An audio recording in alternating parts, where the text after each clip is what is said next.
Halo semuanya, di tangan aku ada sediaan yaitu Ambroxol HCl ya 30 miligram untuk kandungan zat aktifnya. Ambroxol ini termasuk obat yang digunakan untuk mengatasi batuk ya, khususnya batuk berdahak.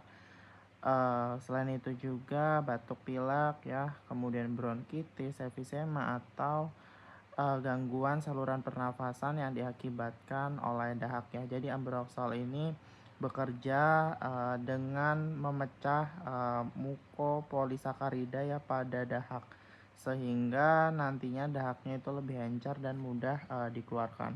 Untuk mendapatkan obat ini bisa didapatkan di apotik atau sesuai biasanya dengan resep dari dokter ya.